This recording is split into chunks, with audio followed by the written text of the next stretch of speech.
السلام علیکم ورحمۃ اللہ وبرکاتہ۔ بسم اللہ الرحمن الرحیم۔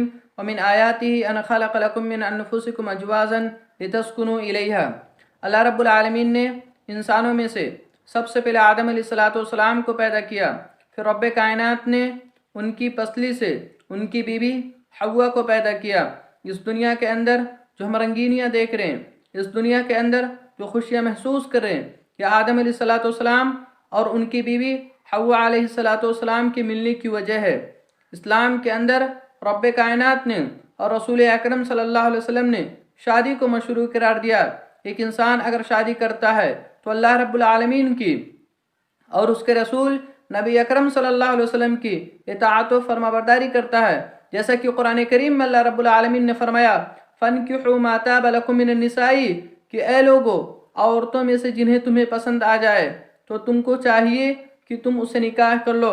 فَانْكِحُوا تم اسے شادی کر لو، مَثْنَىٰ وَثُلَاثَ وَرُبَاعَ چاہے تم 2 شادیاں کرو یا 3 شادیاں کرو یا 4 شادیاں کرو۔ فَإِنْ خِفْتُمْ أَلَّا تَعْدِلُوا لیکن اگر تمہیں اس بات کا خوف ہے، اس بات کا ڈر ہے کہ تم ان کے مابین انصاف نہیں کر پاؤ گے، انصاف سے کام نہیں لے سکو گے، تو تم کو چاہیے فواحدتاً تم کو چاہیے کہ تم ایک ہی شادی کرو۔ اسی طریقے سے رسول اکرم صلی اللہ علیہ وسلم نے فرمایا یا معاشر الشباب من استطاع منکم الباءۃ فلیتزوج کہ اے نوجوانوں کی جماعت، تم میں سے جو بھی شخص شادی کرنے کی استطاعت رکھتا ہے اس کو چاہیے فلیتزوج کہ وہ شادی کرے۔ اگر نوجوان لڑکے اور لڑکیاں شادی نہیں کریں گے تو ایسی صورت میں اس دنیا کے اندر فتنہ اور فساد پھیلے گا، اس دنیا کے اندر بے حیائی عام ہو جائے گی، جیسا کہ قرآن کریم میں اللہ رب العالمین نے فرمایا اذا جاءکم من ترضون دینہ وخلقہ کہ اگر تمہارے پاس کوئی ایسا آئے جس کے دین اور اس کے اخلاق کے سلسلے میں تم راضی ہو، فَانْكِحُوا تو تم کو چاہیے کہ تم اسے شادی کر لو۔ اِلَّا يَفْعَلُوا اگر ایسے نوجوان لڑکے اور لڑکیاں نہیں کریں گے تو رب کائنات نے قرآن کریم میں فرمایا تَكُنْ فِتْنَةٌ فِي الْأَرْضِ وَفَسَادٌ تو ایسی صورت میں اس دنیا کے اندر فتنہ اور فساد پھیلے گا۔ تو شادی اسی طریقے سے شادی کرنا یہ تمام کے تمام انبیاء کرام کی سنت ہے۔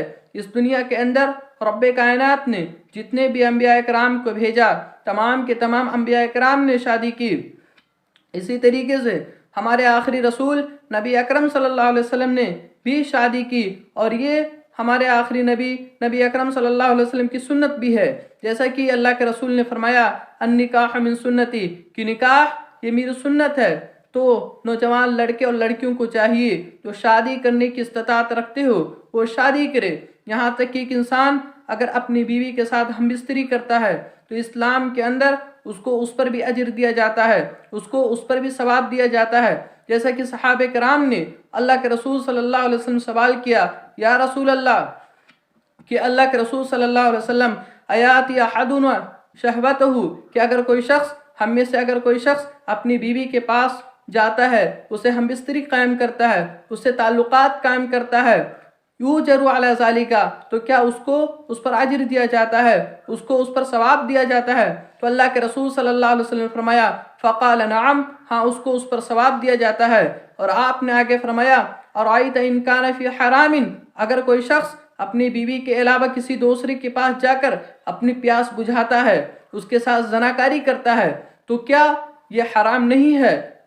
حل علیہ معصیت کیا اس کو گناہ نہیں دیا جاتا؟